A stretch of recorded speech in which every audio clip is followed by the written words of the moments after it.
السلام عليكم ورحمة الله وبركاته. أهلا وسهلا بكم في حلقة جديدة من حلقات تعلم اللغة الإنجليزية. معاكم مستر أحمد الرصد. إن شاء الله في حلقة النهاردة هنتعلم الفرق بين each و every. لو متخيل إن each و every الاتنين بيساووا بعض طبعا هتبقى غلطان. النهاردة هنتعلم إزاي نفرق بينهم بمنتهى السهولة إن شاء الله.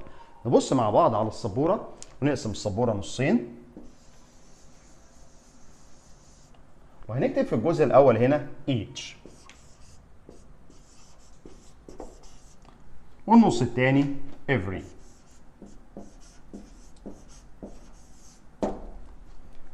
أول واحدة each معناها كل، each معناها كل فرد، كل طالب، كل دولة على حدة. يبقى هنا أقصد بيها مفرد، وليكن ممكن أقول each student، كل طالب، أو each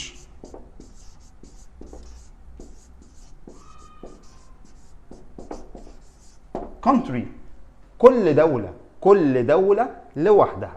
تمام؟ كل طالب لوحده. الفوكس عندي هنا أو التركيز هنا على الانديفيدوال، على الفرد، مش على المجموعة أو على الجميع. ولكن every هنا الوضع مختلف تماما. اللي مفكر إن every مفرد يبقى غلطان. every هنا معناها وليكن every student،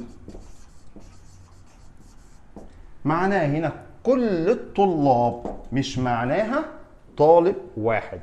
عندي every country، كل الدول، ولكن هنا كل دولة every country، كل الدول مفرد singular، أما هنا جمع plural. هنا collective focus، التركيز هنا على المجموعة أو على الكل. تمام؟ طيب ناخد مثال، وليكن مثلا هقول each student is happy in my class. كل طالب فرحان أو مبسوط في الفصل عندي. طيب ممكن أقول مثال تاني هنا عشان أقدر برضو أوضح الصورة. ممكن أقول I know، أنا أعرف every student in my class. أنا عارف كل الطلاب اللي موجودة في الفصل عندي. تمام؟ فأنا هنا أعرف الجميع، كل الطلاب. يبقى each هنا معناها للمفرد، للانديفيدوال، للفرد، لكن every هنا تدل على المجموع. تمام؟ طيب في حاجة مهمة جدا لازم نعرفها عن each و every. لو مثلا قدامي مثنى، شيء موجود منه حاجتين اتنين، تمام؟ استخدم فيها each ولا استخدم فيها every؟ هستخدم فيها طبعا each. وتعالى ناخد مثال علشان خاطر اوضح لك الجزئية دي. وليكن عندي اسف، الاول قبل ما ننقل للنقطة دي، انا هنا ممكن اقول ايه بيساوي every. اقول هنا all students، بس هيجي طبعا بعدها جمع all students، كل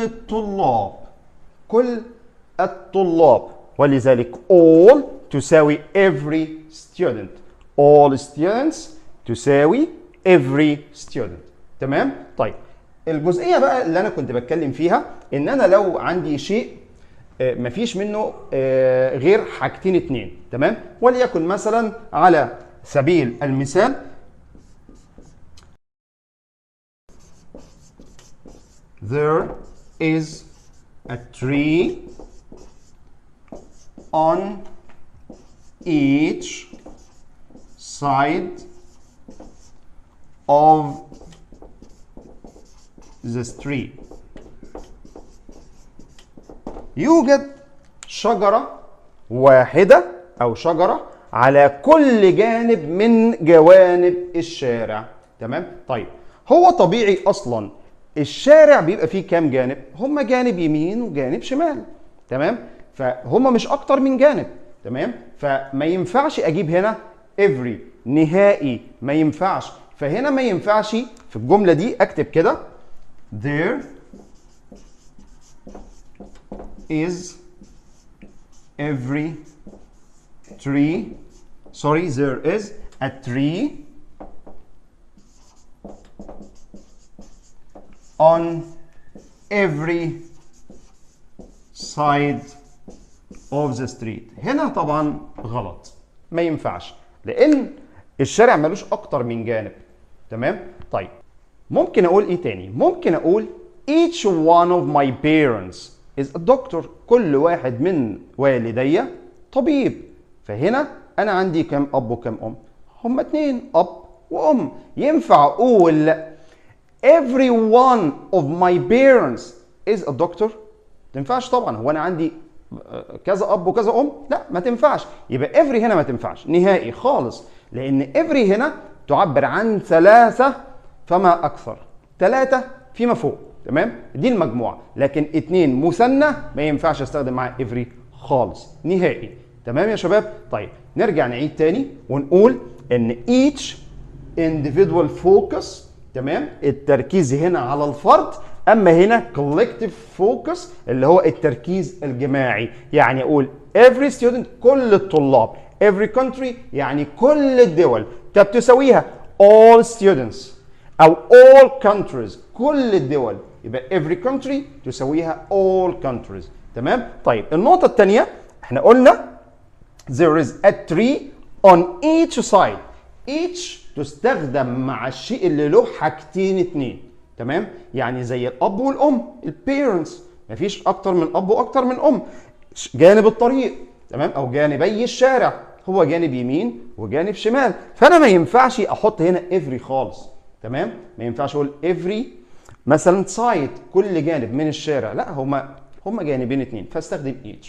تمام؟ طيب في حاجة مهمة جدا بقى عايزين نعرفها، امتى اجيب each و every الاتنين مع بعض في جملة واحدة. تمام؟ اسيبك تفكر ثواني. هستخدم each و every الاتنين مع بعض في حالة التأكيد. انا بأكد على شيء معين في جملة معينة. وليكن مثال بيقول لي مثلا I know each and every one of you. أنا عارف كل واحد فيكم. I know each and every one of you. يعني أنا بأكد على معرفتي ليكم كلكم. تمام يا شباب؟ يبقى استخدمنا each مع المفرد، every بيجي بعدها اسم مفرد ولكن يقصد بيها الجميع او الكل. تمام؟ عرفنا امتى نستخدم each وما ينفعش نستخدم every في نفس الجملة. تمام؟ وعرفنا نجمع الاتنين ازاي مع بعض في جملة واحدة وبيبقى الغرض منها التأكيد. تمام يا شباب؟ اتمنى نكون عرفنا الفرق بين each و every، لان للاسف في ناس advanced وفي ناس متقدمة في المستوى للاسف بتغلط او بتتلخبط بين each و every. واتمنى الفيديو يكون مفيد. لو اول مرة تشوف القناة ما تنساش تعمل لايك وسبسكرايب وشير للفيديو علشان خاطر الجميع يستفاد. والسلام عليكم ورحمة الله وبركاته.